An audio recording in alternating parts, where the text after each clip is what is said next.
Chandu, the magician.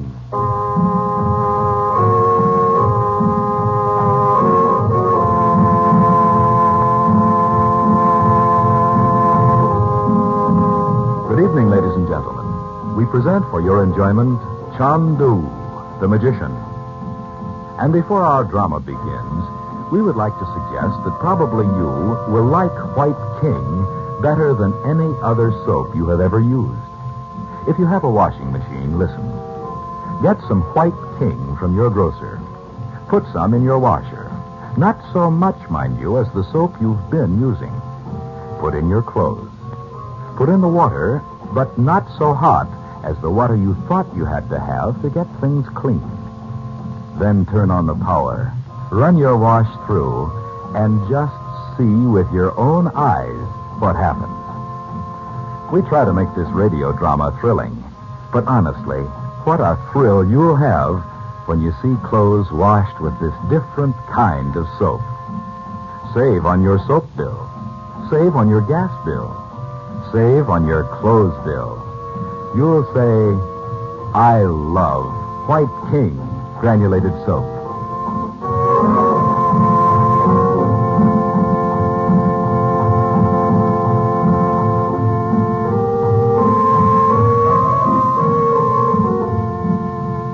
Frank Chandler is an adept in the mystic secrets of the Far East, where he is known as Chandu, the magician. In India, by his occult powers, he is able to see a sinister, dark-skinned man near the home of Chandler's widowed sister, Dorothy Regent, in California. Arriving suddenly in Beverly Hills, he learns that the rooms of Dorothy's husband, Robert, have been locked since his death at sea 9 years ago. Chandler insists on searching the locked wing. Regent's valuable secret drawings and formulas have disappeared.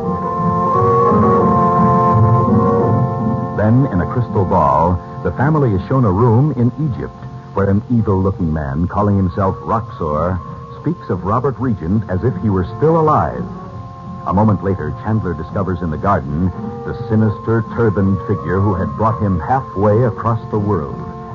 Instantly, Chandler decides to go to Egypt at once.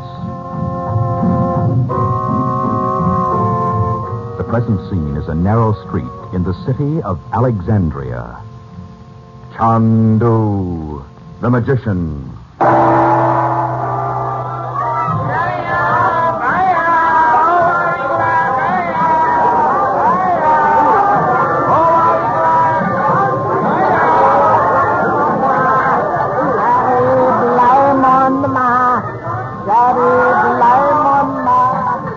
Hey, Uncle Frank, what's that guy carrying over his shoulder? It's a goat skin full of lemonade. Oh, let's get some. Drink out of those dirty tin cups? Betty. Oh, Mother. And may I have that cute pair of red slippers with the turned-up toes? Aren't they darling? So which ones, Betty? All the shops seem to have them by the dozen. I mean those. Right there hanging on the wall across the street. Oh. If you can call it a street. More like an alley. Just be sure to bargain if you're going to buy anything, any of you. It's the only way to get a fair price over here. You're right at home here, aren't you, Uncle Frank? Why wouldn't he be? I feel like I'm a long way from home. Yeah. And I can't see how he got here so quick. Neither can I. It seems like yesterday we were sitting there in the living room, seeing the princess in the crystal ball, talking to that horrible man, and he said something about Daddy. Well, let's not talk about that now. Frank, can we go into that little cafe and have some coffee? It smells awfully good. Well, no, Dorothy. You see, Why not? nice women don't visit native cafes over here.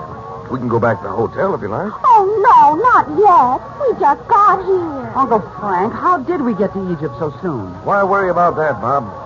Who knows what yesterday really means? Well, it means 24 hours ago, doesn't it? Does it? Oh, look, Dot, here's a shop where they serve coffee to their customers. Shall we go in? Oh, yes, let's do. There's a brass bowl I'd like. I want to tell you something, Frank. I'll get rid of the children for a minute. Bob, you go across to that shop with Betty while she buys some slippers. We'll wait here for you. Okay. But you'll have to carry them herself. I'm not going to lug stuff all over town. It's too hot. All right, Dot, what is it? You're not going to begin to ask questions about how we got here, I hope. No, although I don't understand it any more than Bob and Betty do. Frank, a man has been following us ever since we turned into this street. I know. He's leaning against the doorway of the pastry store. What? Don't turn around or he'll suspect we're talking about him. What can he want?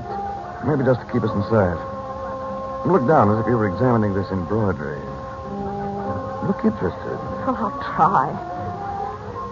He can't be the man the princess called Roxor. I'd know that face anywhere. No, this fellow's nothing like him. Is he still there?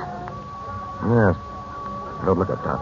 Wait a minute. Oh, don't go away, Frank. I won't. Not yet. Here, let's sit on the leather cushions like real customers. The shopkeeper will be here in a moment. You know, I wish I'd come back from India sooner. No, don't blame yourself, Frank. If you hadn't spent all that time studying in India, you'd never have known anything was wrong. Besides, it's done and we can't change it now. As the Arabs say. What? They have a saying, leave the ashes of your fire behind you in the desert. Look forward to the oasis. You're making that up. Take my mind off of going home. Nothing of the kind. Oh, I know. You always... Oh! What is it? Has he been standing there all the time? Oh, it's just the shopkeeper. Oh. Ben Ali, we want to look at the... Well, you're not Ben Ali. No, Effendi. Ben Ali has gone to make his pilgrimage to Mecca. The Effendi and the lady will have coffee while I bring beautiful silk. Thank you. Well, didn't Ben Ali leave a message for me? No, Effendi. Oh, that's strange. How could he have known you were coming here, Frank? Perhaps Ben Ali believed you come much later when he is here. Well, perhaps. At any rate, this is my sister, Mrs. Regent, and those two young people coming across the street are her son and daughter. Regent? Regent? Yes. Does that surprise you? Oh, Effendi, it is a strange name in Egypt. I will bring sweetmeats and coffee. Yes, please do. And later, I want to talk to you alone. As you will, Effendi. I got the slippers, Mother, see? And do you know what? No, dear, what? When the man told me the price, I bargained with him like mad because Uncle Frank said to. Just a minute, will you, Betty? Dorothy, you're facing the street. Is the man we saw following us still there? Careful, don't make too much of it. No, he's gone, Frank. It may have been someone I should see. Hey, what is this? We've missed something, Bet. What happened, Uncle Frank? Yeah, we'll tell you later. Dorothy, would you mind waiting here while I cross the street to see if I could find him? Why, no, of course not, Frank. Well, don't worry, Uncle Frank. I'll keep an eye on Mom and Betty. I'll buy a few things while we're waiting. We'll be right here. Fine. I won't be long. Oh, Mother, doesn't this absolutely send you? Alexandria. You know what it looks like? What do you think? A movie set. And up there behind the latticed windows, maybe there's a beautiful girl held captive by a big fat man with a curved sword. Oh, Betty, must you be so gruesome? Why, Mother, you're not afraid, are you, darling? Right here in broad daylight? Oh, no, of course not. Well, let's look around a little. The shopkeeper's gone to bring us some coffee, but we can select a few things while we wait. Yes, let's. Bob, can you put these slippers in your pocket so I won't have to carry them? Now, I told you I wasn't going to be a pack horse, Betty. Please. Oh, all right. Give them here. Thanks. Mother, did Uncle Frank go to ask that man where Princess Naji is? Hush, dear. I don't think we should talk about that where anyone might hear us. We'll ask him about it when we get back to the hotel. Then maybe he'll bring her to see us. Imagine a real princess. Oh, I don't care whether she's a real princess or not, if she knows anything about your father. Well, we don't either. I guess you think we don't seem much interested in finding Dad, but we are. Only we can't remember much about him. I can hardly remember him at all, Mother. And it's all mixed up with what you've told us and the picture of him in your room at home. I can remember Dad telling me a story about a boy that got into a lot of exciting stuff. He always waited for me to ask the kid's name, and then he'd say... Well, I can remember just how he did it. He always said, his name, son, was Robert Regent. Oh! What's that? I am very sorry, sister of the Effendi. I am clumsy. I knock bowl from shelf. Very sorry to frighten you. Oh, it's all right. It's the very bowl you wanted to buy, isn't it, Mother? Why don't you get it so we'll be ready to go when Uncle Frank comes back? Yes, all right. Hey, look, a double-edged knife in a red leather case. It's sharp, and I do mean Oh, sharp. the case is beautiful. All embroidered in gold thread. Well, what about it, Mom? Okay if I get it? Find out how much it is. Look, how much is this knife?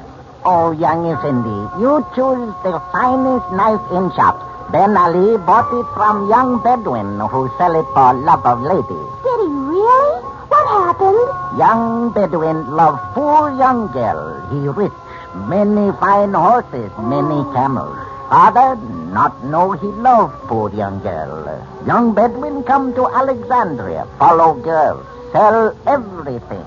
Saddle, hunting belt, all. The poor lug. At last, he have only his knife. Ben Ali buy it from him.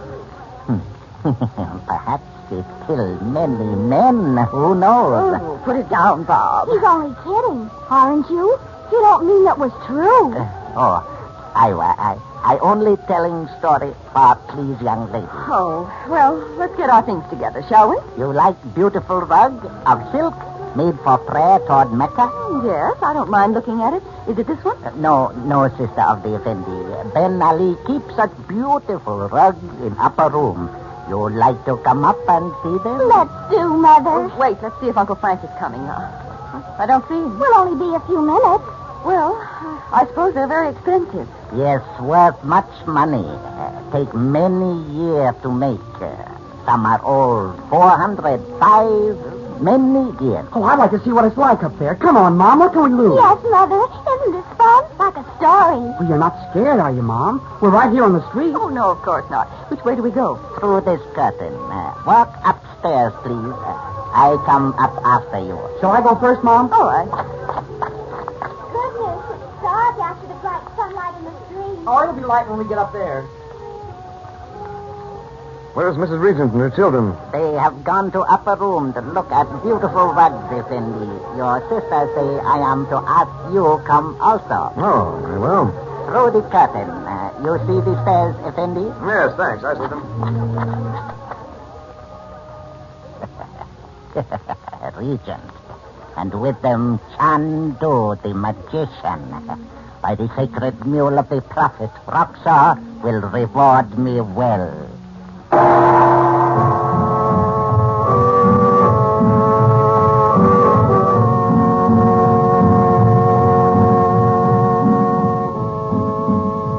Our drama has come to a close until tomorrow night. But there's drama and maybe magic in millions of homes where White King soap is used. Once upon a time, people thought they should buy 2 or 3 kinds of soap. One for washing machine and dishpan, maybe 1 or 2 for dainty things like lingerie and stockings. But more and more people discovered White King, the one and only soap you ever need, no matter who you are, where you live, or what you have to wash. Your husband may be an engineer, or he may work in a bank. You may have sheets and pillowcases no end to wash, or you may live in a hotel with no laundering problem other than your nylons. Listen to these wonderful words. White King, wonderful words. White King gets out the stubbornest dirt. White King protects as with a caress the daintiest fabrics. Know what you'll say, do you? You'll say this: I love White King.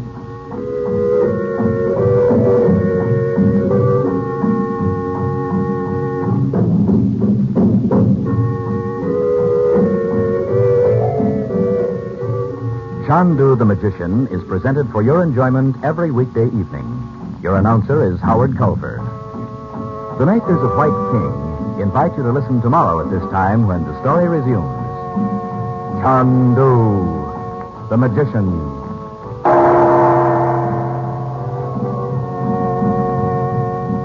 This is the Mutual Don Lee Broadcasting System.